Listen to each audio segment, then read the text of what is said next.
Bonjour chers amis. Euh, Vous savez déjà notre habitude ici, nous lançons les directs parce que il y a une équipe qui a été recrutée sur les réseaux sociaux pour signaler les pages et nous ne voulons pas mettre notre page en danger. C'est la raison pour laquelle nous faisons des directs spontanés pour ne pas qu'ils aient le temps de venir s'amasser et signaler notre direct. Alors, ce matin, je me mets en direct pour, à la suite de la nouvelle information qui vient de tomber. Les Lions Indomptables ont fait leur première sortie de décrassage ce matin et on constate que les Lions Indomptables n'ont pas reçu des kits de l'équipe nationale. Les Lions Indomptables du Cameroun s'entraînent avec leurs propres vêtements. C'est une honte. Donc je vais vous demander de partager le direct rapidement parce qu'il est urgent que l'État du Cameroun tape du poing sur la table. Nous, les citoyens camerounais, nous n'allons pas continuer à supporter cette humiliation-là. Une humiliation de trop. L'équipe nationale du Cameroun ne peut pas arriver au Cameroun et s'entraîner avec leurs propres équipements. Simplement parce que Samuel Eto'o a confisqué les équipements. Les équipements appartiennent à l'équipe nationale du Cameroun. Je ne comprends pas. Je ne comprends pas. Je vous attends. Je vous attends. Essayez de partager. Si vous ne mettez pas les cœurs, je vous ai dit, ils se sont constitués en équipe.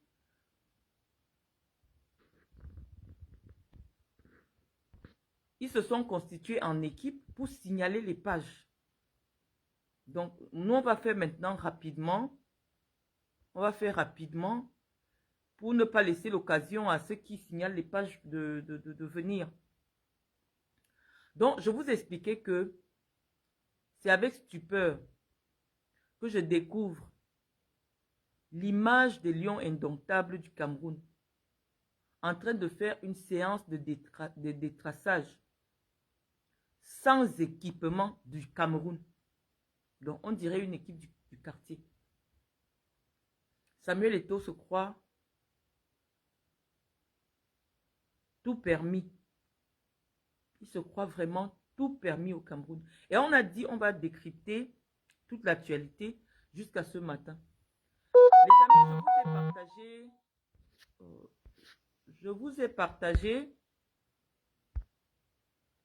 oh putain, ça a commencé, hein. Je vous ai partagé, ils ont commencé à signaler, hein. Partagez, là ils ont déjà commencé à signaler. Donc, ils ont commencé à signaler. Donc, je vous disais que nous avons d'abord partagé une première correspondance dans laquelle le président de la FECAFOOT transmettait les hautes instructions du chef de l'État au ministre des Sports. Moi, j'ai fait simplement un petit commentaire que je sais d'ailleurs vous n'avez pas compris. C'est la raison pour laquelle j'ai supprimé cette correspondance. En temps normal, ce n'est pas le président d'une association privée. Parce que ce que vous ne comprenez pas, c'est que la FECAFOOT, en principe, n'a rien à voir avec l'État sur le plan juridique. Le seul lien de la FECAFOOT avec l'État du Cameroun, c'est l'agrément que l'État du Cameroun lui donne pour exercer, pour ouvrir quelque chose qui est public, quelque chose qui devrait être réservé à l'État. Donc, en principe, dans le circuit de transmission des instructions, le président de la République du Cameroun ne peut pas transmettre des instructions au président de la FECAFOOT. Quand le président de la République veut dire quelque chose qui concerne les sports, il saisit d'abord le premier ministre, chef du gouvernement. Parce que, en principe, le président de la République ne s'adresse pas directement à un ministre. Parce que, dans un pays où il y a la cohabitation politique, le gouvernement peut être de l'opposition. Ça veut dire que le MRC gagne les élections législatives et le premier ministre, c'est Maurice Kamto. Et tous les ministres sont les ministres de Maurice Kamto.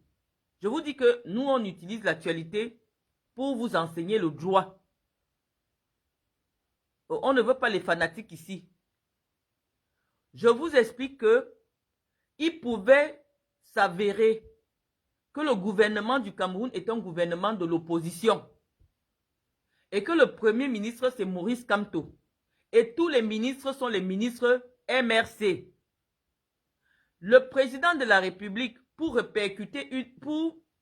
communiquer une instruction en ce qui concerne le sport, va d'abord appeler le chef du gouvernement. Et il va donner les orientations au chef du gouvernement, qui peut décider de les accepter ou non. Et le chef du gouvernement, maintenant, va répercuter à son premier ministre, à son ministre des Sports.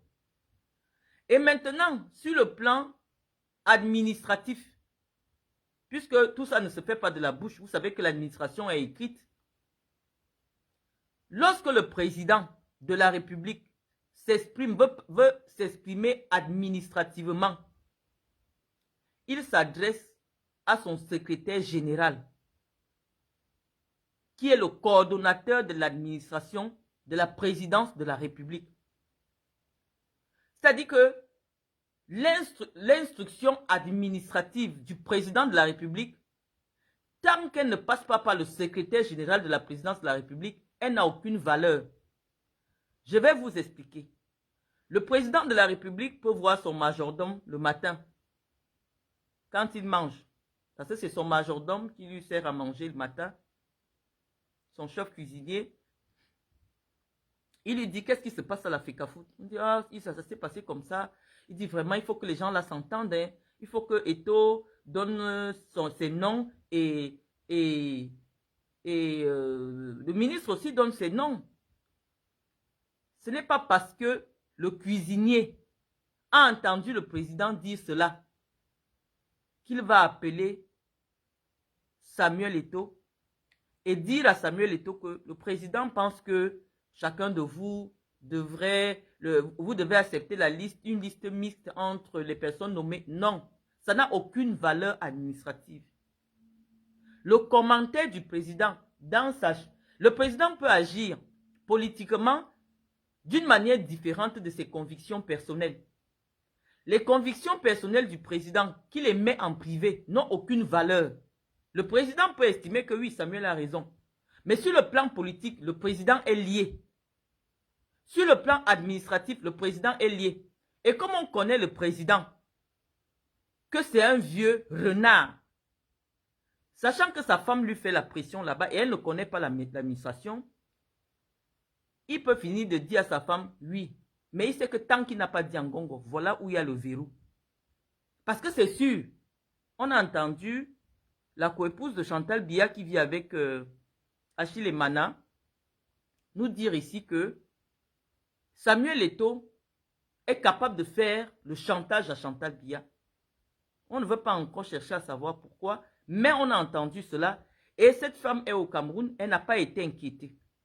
Elle dit que oui, Samuel est en train de faire le chantage à Chantal Biya parce qu'on ne veut pas le recevoir et tout.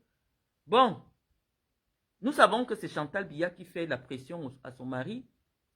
Et la lettre de Samuel Eto, pour ceux qui ont travaillé avec Paul Biya depuis 42 ans, on sait que une telle démarche est impossible. C'est pour ça que je vous dis bientôt l'armée va entrer en jeu parce qu'on sait que le président ne dirige plus le pays. Paul Biya connaît l'État et l'administration. Il n'a fait que ça. Tous ceux qui connaissent le président, que ce soit les Maurice Kamto, que ce soit n'importe qui, c'est pour ça qu'on dit que nous, on se retrouve à faire le travail que l'opposition camerounaise devrait faire. Les Maurice Kamto, tout ce monde-là travaille avec le président. On sait que le président ne peut jamais tolérer que le président de la FECAFOOT écrive au ministre pour dire au ministre que sur haute instruction du président de la République. Ça, c'est inadmissible pour le Paul Biya qui a dirigé le Cameroun pendant 42 ans. Et ceux qui suivent le président, dès que nous on voit une correspondance, on sait que ça, ce n'est pas Biya. C'est pour ça que je vous ai dit, Eto'o a découvert le secret qu'on cache aux Camerounais depuis. Biya ne dirige plus le Cameroun. Nous, on connaît Biya, on connaît la marque de l'homme. Biya était un homme calé dans l'administration. Je ne sais pas. C'est tellement ridicule. C'est tellement ridicule. Ça ne ressemble pas à l'homme du 6 novembre. Je ne vous mens pas. Tout étudiant de deuxième année de droit vous dira que ce n'est pas possible. Et ton fils n'a pas qualité pour écrire et faire des ampliations au SGPR de la présidence de la République, au ministre d'État. C'est le ministre d'État qui sort avec la parole du président. Il dit sur très haute instruction du président de la République. Et il répercute ça à qui? Au gouvernement. C'est pour cela que, compte tenu de l'importance de la mission du ministre secrétaire général, on a fait de lui un ministre d'État et on a fait de lui la personne qui a la signature du président, qui authentifie un document qui sort de chez le président. C'est pour ça que tout document qui sort du secrétariat général à la présidence de la République, il y a toujours un cachet qui certifie la conformité de l'acte. Donc, nous, on ne sait pas comment Samuel a... Nous, on sait. On ne va pas dire qu'on ne sait pas. Samuel a appelé Chantal, il a mis la pression. Il a dit à Chantal que si ça ne fonctionne pas comme je veux, je démissionne. Chantal est sûre que c'est Eto'o. Attendez, je vais chercher à me mettre près de... C'est grâce à Eto'o qu'elle pourra refaire voter Paul Biya alors que Paul Biya ne veut plus être président. Chantal le pense. Eto'o lui a dit qu'il est tellement populaire, il a 14 millions de Camerounais derrière lui. Et que même si nous on sait que Paul Biya ne dirige plus le pays, eux deux ils peuvent faire passer l'élection à Paul Biya. Paul Biya ne veut plus être président. Mais Paul Biya, il est malin. C'est comme quelqu'un qui est en prison et il vous envoie les signes. Ou quelqu'un qui est pris en otage et il vous envoie les signes. Le président nous a envoyé des signes. Rien que cette lettre de la FECAFOOT est un signe du président que à la maison, on le martyrise, on le torture, que ce soit ses proches collaborateurs du cabinet civil. Parce que cabinet civil veut dire que le secrétariat de la vie privée de Paul Biya. C'est ça que veut dire cabinet civil. Le secrétaire particulier, parce que comme il est président, on ne peut pas dire secrétaire particulier, ça fait petit parce que les ministres ont des secrétaires particuliers. Et c'est pour ça que sa femme a un secrétaire particulier qui est appelé, parce que c'est le président de la République, directeur adjoint du cabinet civil. Et celui qui s'occupe du président lui-même est le directeur du cabinet civil. Mais en langage simple, ce sont les secrétaires particuliers. Le secrétaire particulier s'occupe uniquement des affaires privées du président de la République, de son épouse et de ses enfants. Donc on vous explique actuellement, le père vous envoie des signaux que c'est mauvais là-bas en haut. Lorsque vous voyez une lettre comme celle-là, les gens qui connaissent Biya vous diront que ce n'est pas possible. Et c'est pour cela que nous disons que quand Ngongo lui-même a découvert que certaines choses, vous avez dit au début, quand on a commencé cette communication-ci, que tout le temps, sachant que c'est elle qui a amené Ngongo, Chantal Biya appelait seulement pour dire que le président a dit que le président a dit que. Mais Ngongo lui-même a commencé à se rendre compte qu'il y a les choses que son patron découvre, il n'est pas au courant. C'est pour ça que les instructions du président, Ngongo prend déjà ça avec des pincettes. Il veut vérifier que c'est vrai. Voilà où est le problème. Elle préfère maintenant passer par Baboké. Mais Chantal ne comprend pas l'administration. Baboké n'a pas la même force administrative que Ngongo. Ngongo aujourd'hui, il joue sa propre crédibilité. Puisque c'est les choses que Chantal Biya veut. Mais qui, politiquement et administrativement, ne sont pas possibles. Quand elle parle au ministre d'État, le ministre d'État réfléchit aussi que dans l'administration, si on a déjà dit que le président a dit de nommer des gens, avant de faire un changement quelconque, il faut d'abord un premier acte qui dit que on enlève ce qu'on a d'abord nommé. Et l'État ne peut jamais assumer le ridicule. L'État ne peut pas nommer quelqu'un et 2 mois plus tard, sans raison évidente, sans que la personne ne commence même à travailler, on te renvoie. Parce qu'il va se poser un problème politique. Parce que n'oubliez pas que quand on nomme Oman Biyik, c'est tout un département du Cameroun qui se sent honoré. C'est de la politique. Donc imaginez-vous, Oman Biyik a des gens. Oman Biyik, non seulement au-delà de son département, c'est quelqu'un qui a servi le Cameroun aussi, au même titre que Samuel Eto'o. Et que les millions de fans qui n'ont peut-être pas 30 ans parce qu'ils n'ont pas vu Oman Biyik jouer, mais qui ont 60 ans et qui ont le droit de vote, ne vont pas tolérer une telle humiliation. Oman Biyik était dans son coin, il n'a rien demandé à personne. On est venu le chercher, on dit, va apporter un appui à ton petit frère Bassa pour que le Hemley revienne au sein de l'équipe nationale. Et ton fils dit qu'il ne veut pas voir son grand frère Bassa. Il ne veut pas les voir. Il ne veut pas voir son grand frère Banlok un Bassa.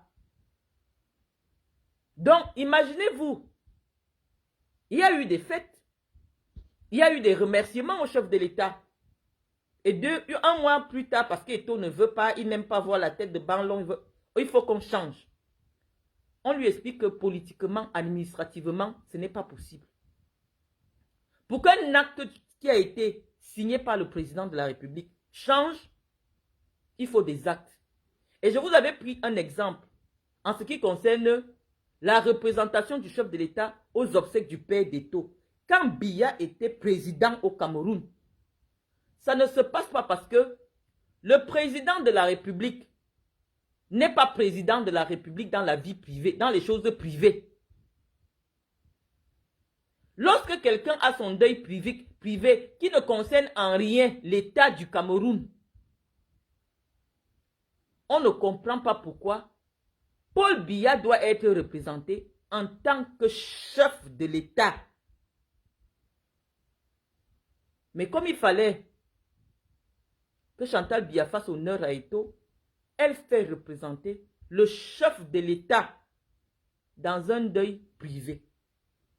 Je vous avais dit que les actes qui devaient être posés avant qu'on ne représente le chef de l'État n'ont pas été faits, certainement parce que Ngongo a trouvé que ce n'est pas possible de déclarer deuil national. Parce que pour que Paul Biya soit représenté, on doit d'abord dire que c'est un deuil national, des obsèques officielles. Quand c'est le deuil national, et là maintenant on met des obsèques officielles, et l'acte maintenant qui suit, c'est que le président est représenté. Mais comme ça ne pouvait pas passer, parce qu'il fallait que ce soit Ngongo qui décide cela, ou le directeur du cabinet civil même qui informe que le président a décidé que les obsèques de tel, ce n'est pas passé. On a simplement fait directement. Le chef de l'État sera représenté à ces obsèques par le directeur adjoint du cabinet civil. C'est-à-dire que la personne qui représente un chef d'État a des obsèques privées. On a pris le secrétaire particulier de sa femme. Parce que Baboki est secrétaire particulier. Le nom directeur du cabinet civil, c'est juste un habillage parce qu'il s'agit de quelqu'un qui a eu une haute fonction. Ce sont des particuliers. Donc nous estimons que ce matin, on découvre des lions indomptables qui n'ont pas d'équipement des lions. On dit, dans 5 jours, ils doivent jouer. Eto'o fait du chantage. Samuel Eto'o est en train de faire du chantage à l'État du Cameroun. Mais le ministre peut aller au marché. Hein. Il peut aller même à Edi Mola. Ils achètent les équipements. Mais après cela, il faut qu'on demande des comptes. Parce que ce soi-disant contrat qui a été signé, c'était pour les lions indomptables. Mais si les lions indomptables aujourd'hui sont incapables d'avoir des équipements, qu'est-ce qui se passe? L'État du Cameroun va chercher à savoir pourquoi, à une époque, quand les lions arrivaient, dans la chambre de chaque joueur, le kit était déjà posé. Ensemble sous-vêtements, shorts, chaussettes, jogging, tout ce que vous voulez.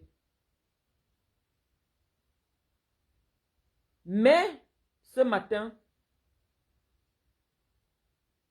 vous voyez que la FECAFOOT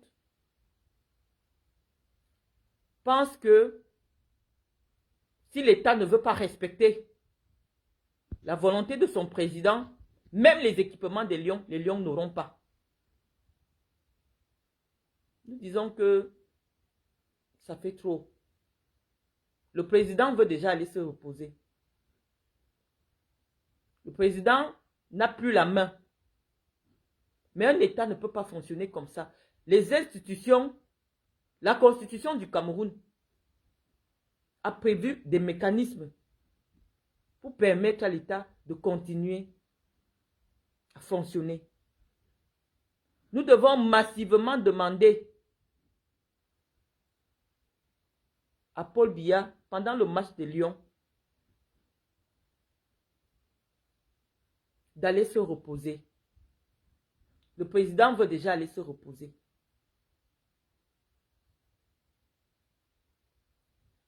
Notre pays est plus grand que le football. Notre pays est plus grand que la petite personne de Samuel Eto'o. Chantal Biya n'a aucune idée de ce que nos parents ont fait pour que le Cameroun, soit un pays respecté dans le monde. C'est la raison pour laquelle j'ai demandé à Chantal Biya. Parce que c'est elle qui veut continuer à rester au pouvoir. Elle n'a jamais appris à travailler. Je l'ai déjà dit, je ne veux pas être redondante. Elle veut continuer à rester au pouvoir. Par tous les moyens. Quitte à humilier l'État. L'État, ce n'est pas son mari. Son mari n'est que le chef de l'État. L'État, ce n'est pas son mari. Mais son mari nous envoie des signaux que lui, il veut partir. Paul Biya n'aurait jamais laissé une cacophonie pareille. Je vous dis, le président, il ne fait plus exprès. Même pour qu'il sorte pour le 20 mai, on le brief, on lui dit, aujourd'hui, il y a quelque chose comme ça, tu vas sortir. Toutes les personnes qui ont déjà eu accès aux hommes de 90 ans vont vous dire que le président ne se souvient plus des dates, des choses importantes. Il ne se souvient plus. Il faut que le matin, quand il se lève, on lui explique. Comme à un enfant qu'aujourd'hui, on va aller quelque part, ce sera comme ça, ce sera comme ça. Le président doit démissionner. Ça ne passe plus. Ce que Eto'o veut, c'est que les Camerounais, il y aura 60 000 Camerounais en Fandena qui vont sortir du stade et se diriger directement à Etoudi. Si les Lions perdent le match là. Et personne ne pourra les contenir. Personne ne peut contenir 60 000 personnes parce que Fandena, c'est 60 000 personnes. Ça va mal se passer en Fandena le 8. Et les opposants politiques vont payer leur billet. On pourra tirer sur personne. On ne pourra tirer sur personne. Les opposants vont payer les billets. Fandena, c'est 60 000 places. Vous ne pouvez pas arrêter 60 000 Camerounais en colère. Et voilà où Eto'o est en train de préparer psychologiquement les gens. Je dis que le 8 juin, là, c'est le jour de mon anniversaire. Moi, je vous dis que le 8, ça se passe mal ou ça se passe bien. Parce que tous les fans d'Eto'o savent déjà qu'Eto'o n'est pas content. Les Camerounais vont marcher, vous n'allez pas tirer sur eux. Vous ne pouvez pas contenir 60 000 personnes dans les rues de Yaoundé.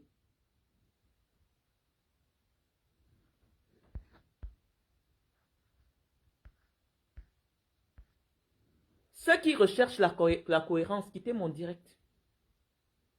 Je ne vous appelle pas. Donc je dis qu'il est temps que l'État du Cameroun frappe du poing sur la table. Eto'o envoie les signaux de ce qui va se passer le 8. Des lions indomptables sans équipement. Les lions même déjà, parce qu'un match se prépare psychologiquement avant d'être physique. C'est des gars qui jouent tous les jours. Donc ce n'est pas le fait de s'entraîner, non, c'est psychologiquement. Regardez l'état d'esprit dans lequel se passe le stage. Ils savent qu'il y a un problème. Il y a des jeunes enfants, là, ils vivent en Europe, ils ne comprennent pas. Tu viens en sélection, tu n'as pas les équipements. On dit cherche ton short, cherche quelque chose dans tes affaires. Ce n'est pas un conditionnement vers une victoire. La victoire, elle est d'abord psychologique. Les enfants, là, commencent à être stressés. Parce que pour certains, ils ont vécu seulement en Europe. Ils ne comprennent pas que dans un pays sérieux, on arrive, il y a des gens qui sont en train de se battre dans le rôle pour tirer le sac pour l'hôtel. On ne comprend pas ce qui se passe. Et donc, les Camerounais vont marcher sur Yaoundé le 8 juin. Donc, le dispositif de sécurité doit être renforcé. Premièrement, pour que le stade ne soit pas plein, il faut que la DGSN s'assure que le stade ne soit pas plein. Parce qu'avec 60 000 personnes dans les rues de Yaoundé, n'importe quoi peut se passer. C'est ce qu'on vous dit. Maintenant, je vais lire vos commentaires. Je vais lire vos commentaires parce qu'on m'a mis un rideau qui m'empêche de lire vos commentaires. Je vous ai dit qu'on signale.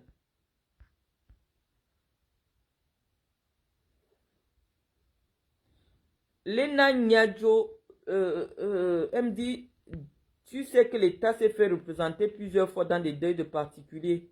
Non, c'est faux.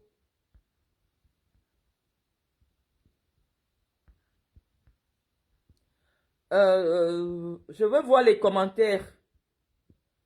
Marlène, le président t'a dit qu'il va aller se reposer. Est-ce que le président a besoin de parler?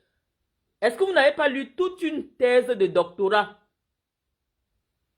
de M. François-Marc Modium sur les silences du président? Le silence est une forme de communication. Quand Paul Biya se tait, c'est une forme de communication. Ceux qui suivent le président, moi je vous ai dit, j'ai tout lu sur le président. Quand le président se tait, ceux qui connaissent le président savent que c'est un message. Savent que c'est un message. Donc, le président n'a plus besoin de parler. Quand le président laisse passer une histoire où Eto'o donne ses instructions à un ministre, c'est un message. Le président est pris en otage. Et nous, on sait, hein, on connaît le personnage, on connaît le 9. On connaît le 9. Il a fréquenté la maison de Bongo, comme ça. Au final, qu'est-ce qui s'est passé? On allait dire à Bongo que lui, il marquait déjà les buts chez sa femme et il marquait chez sa fille. Bongo a eu l'AVC. Bongo a eu l'AVC. Et c'est le médecin du président qui racontait une histoire à un grand frère à moi. Il disait, le président lui a dit un jour que dans un village, lorsque il y a un homme très vieux qui a une jeune femme, il se met à la porte, il commence à surveiller tous les jeunes qui viennent rendre visite. Parce que quand un homme est déjà très âgé dans les villages, là, tous ceux qui viennent rendre visite, c'est les gens qui l'aident à s'occuper de sa femme. Et il le sait. Et un jour, il a attrapé un petit jeune, lui dit, mais avant tu ne venais pas ici, pourquoi tous les jours tu viens maintenant me rendre visite? Il faut souvent faire que tu viennes me rendre visite quand je ne suis pas là. Parce que les vieux avaient la sagesse de l'époque. Nous, on veut comprendre ce qui se passe au Cameroun. C'est pour ça qu'on a dit, parce que pour qu'il y ait une première dame, il faut qu'il y ait un président. Parce que le président est le mari de la première dame. On veut savoir ce qui se passe au Cameroun. On ne comprend plus rien. L'homme a des antécédents. Bongo a eu l'AVC. Bongo a eu l'AVC. C'est ce qu'on vous dit. Ali a eu l'AVC. C'était le meilleur ami du 9. Donc, on ne veut pas aller loin maintenant pour réfléchir. Mais on vous dit que tout ça doit s'arrêter. Il faut que ça s'arrête. Eto ne peut pas être au-dessus de l'État. C'est une honte. Je vous ai partagé la vidéo. Hein. Ça dit les lions n'ont pas d'équipement. Psychologiquement, ça les démotive. Ça dit qu'il y a un impact psychologique. Ils sont démotivés. J'attends. Il n'est une vitrine de rien. Il devient acteur. Ce n'est pas une question de vitrine. S'il avait un minimum d'intelligence, toi tu écris au ministre pour répercuter des instructions du président. Pourquoi le président n'appelle pas son ministre pour dire au ministre que c'est comme ça? Mais parce que administrativement, ce n'est pas possible. Ça n'existe nulle part dans le monde. Quand tu as nommé quelqu'un, pour nommer quelqu'un d'autre à sa place, tu l'enlèves d'abord. Même quand on fait les affectations des simples fonctionnaires, on ne peut pas nommer quelqu'un délégué régional du Sud. 2 mois plus tard, on nomme encore une autre personne délégué régional du Sud, sans d'abord dire que celui qui était là est relevé de ses fonctions ou est muté. Vous réfléchissez déjà avec quoi? Vous réfléchissez avec quoi? On dit qu'il y a eu un acte. Vous contestez la personne qui a signé l'acte, le président de la République. Vous dites que non, l'État n'a pas le droit de nommer. Et vous revenez avec le sceau de l'État dit que le ministre doit respecter les instructions de l'État.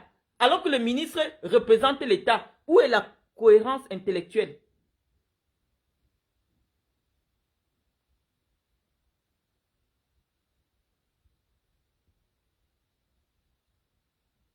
Où est la cohérence intellectuelle?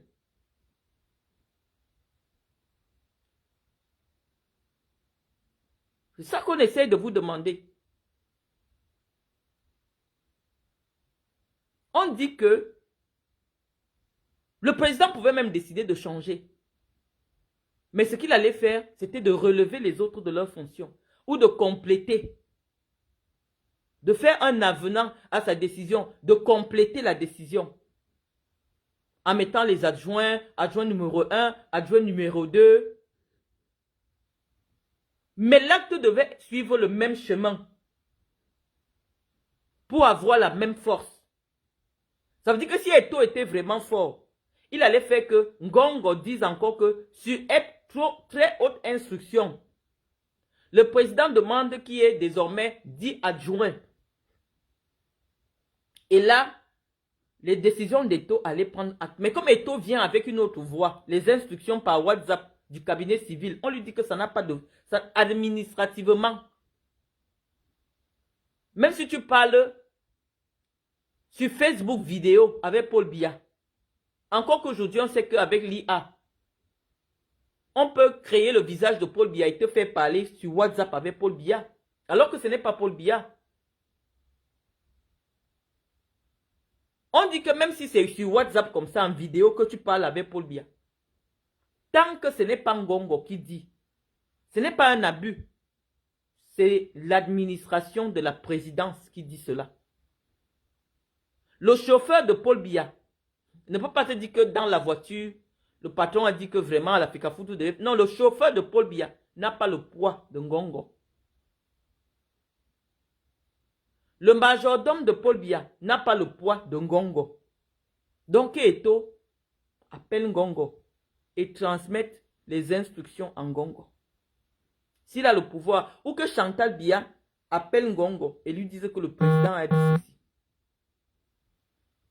C'est simple. Et que Ngongo refasse, même si c'est à 2 jours du match, nous on va accepter que, parce que Biya a dit, dans le document qu'il a donné à Ngongo, que lui, il n'est plus en capacité de gérer tous les dossiers.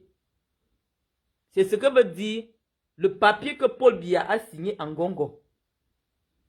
Que je n'ai plus la force de gérer tous les dossiers. Je te confie l'essentiel de mes prérogatives. Parce que lorsque dans un pays, on dit que Ngongo a la capacité de nommer sans demander à Paul Biya jusqu'au rang de directeur adjoint de l'administration centrale. Est-ce qu'un coach a le rang de directeur adjoint de l'administration centrale? Si le coach des Lions est moins que directeur adjoint de l'administration centrale, Ngongo a le droit de nommer. Parce que ça concerne une activité qui est réservée à l'État. Parce que le coach des Lions Indomptables n'a même pas le rang de directeur adjoint de l'administration centrale. Donc les personnes qui sont payées par l'État, si c'est vrai que le coach des Lions est payé par l'État du Cameroun et que dans la nomenclature, il n'est pas considéré même comme un directeur adjoint de l'administration, ça veut dire que Ngongo le nomme les yeux fermés. Parce qu'il est payé avec l'argent de l'État. C'est ça que vous devez comprendre, que Ngongo ne fait aucun abus à la présidence de la République. Nous, on devait venir nous dire, ce n'est pas notre ami. On devait venir vous dire que ici, Ngongo a abusé. On vous dit que dans le décret de Ngongo, Paul Biya dit que c'est Ngongo qui nomme, sans lui demander son avis, jusqu'à rang de directeur adjoint de l'administration centrale.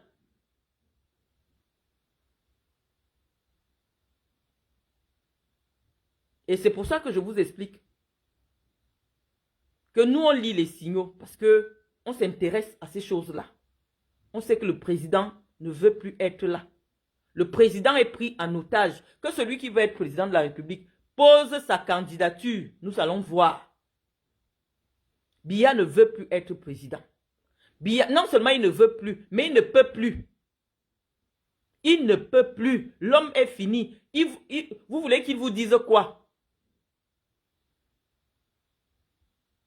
Paul Biya, en juin, le 9 juin 2004, vous a donné rendez-vous dans 20 ans. Je vais encore publier ça aujourd'hui. Le 9 juin 2004, il vous a donné rendez-vous que je vous quitte dans 20 ans. Le 9 juin, c'est le lendemain du match. Le 9 juin 2004, c'est le lendemain du match. Donc, si ça se passe mal le 8 là, Biya, c'est qu'il faut qu'il respecte la promesse qu'il a faite aux Camerounais de les libérer le 9 juin 2024. Le 9 juin 2024.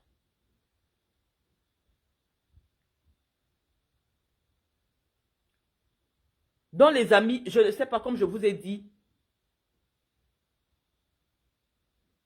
Non, bon, est-ce que Ali Bongo est mort? Ali Bongo vit, il a seulement eu l'AVC. On dit, docteur Marlène, le staff technique des Lions a été renforcé sans que cela fasse l'objet d'un amendement de l'acte. Non. Non, le coach des Lions Indomptables peut solliciter quelqu'un pour une tâche ponctuelle, un employé de la FECAFOOT. À l'heure actuelle, Carlos Kameni est un employé de la FECAFOOT que le coach peut solliciter pour une tâche ponctuelle. Mais pour qu'il soit confirmé comme adjoint, l'acte doit venir de Ngongo. Je vous ai dit que la FECAFOOT peut nommer, tout le monde peut recruter les gens. Mais on a peut-être besoin, pendant les entraînements, des gens qui vont ramasser les balles. On appelle les employés de la FECAFOOT que venez, restez ici, ramasser les balles. Parce qu'on n'a personne pour ramasser les balles. C'est une tâche ponctuelle. C'est une tâche qui est ponctuelle. Donc si on a appelé Carlos, c'est pour exécuter une tâche ponctuelle. Qui ne sera peut-être pas celle d'entraîner. Qui sera peut-être celle de porter les sacs, les équipements, d'écrire les schémas d'entraînement. C'est le coach qui va déterminer le travail qu'il lui donne. Parce que il est détaché pour 3 jours auprès des Lions Indomptables en tant qu'employé de la FECAFOOT. Donc la personne qui va payer le salaire de Carlos, c'est la FECAFOOT. Je dis n'importe quoi, Serge Quechua. Quitte sur ma page.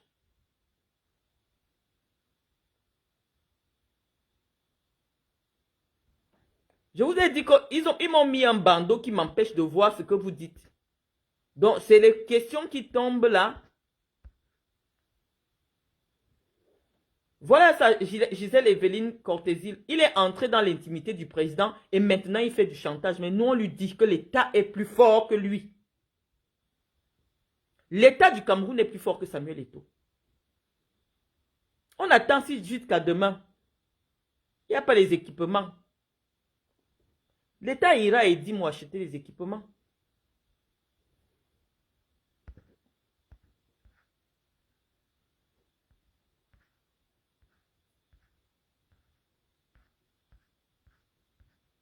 J'ai bien envie de lire vos commentaires. On vous dit que le président prend une décision politique en 2019 parce qu'il sent qu'il est fatigué. Et il a confié la responsabilité du pays à Ngongo. Et l'acte est réglementé parce qu'il en a le droit et le pouvoir, le président, de confier sa signature permanente à un de ses collaborateurs. Et il n'a pas seulement donné à Ngongo seul. Il a donné aux 2 adjoints de Ngongo. Parce que Ngongo a 2 adjoints. Eux aussi, ils ont la délégation de signature de Paul Biya. Donc, ne nous focalisons pas, ne faisons pas une fixation sur Ngongo. Il n'est pas le seul qui a ce papier-là. Mais c'est lui qui est responsable. Et on vous dit que c'est un acte qui est réglementé. Biya a le droit de donner à un de ses collaborateurs. Et il n'a pas seulement donné à Ngongo. Les 2 autres adjoints, je crois qu'il y a un anglophone, il y a un autre, je ne les connais pas trop. Donc, je crois qu'ils ont, je sais pas que je crois, ils ont la délégation de signature.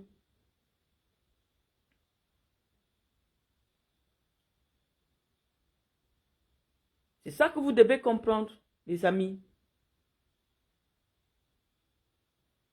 Donc, moi, je vais vous laisser parce que non seulement je ne vois pas vos commentaires, mais en plus de ça, il y en a qui disent n'importe quoi. Je ne veux pas parler de ma vie privée tout le temps sur Internet. Oh, on travaille en France sans titre de séjour. Je n'étais pas résident sur le territoire français. Maintenant, je viens d'avoir un titre de séjour. Je fais la démarche qu'il faut.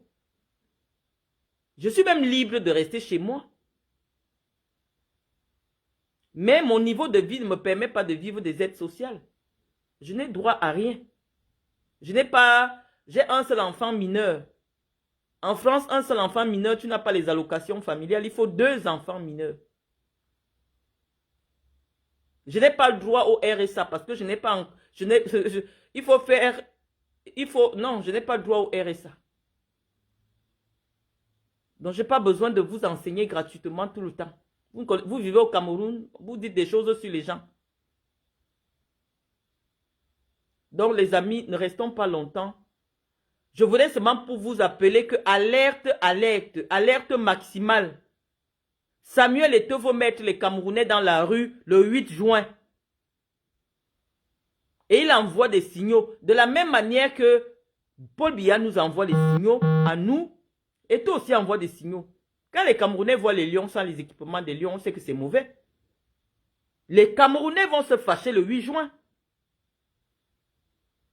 Et la police ne peut pas contenir 60 000 personnes, puisque les policiers, est-ce qu'il y a 60 000 policiers à Yaoundé? Donc il faut un renforcement du dispositif de sécurité.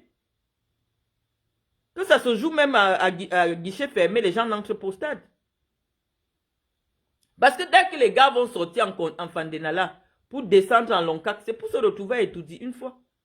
Biya a donné rendez-vous le 9 juin 2004. Je me répète pour que ça rentre dans vos oreilles. Il a dit que le 9 juin 2024, il ne sera plus président. Donc je vous laisse. Au revoir.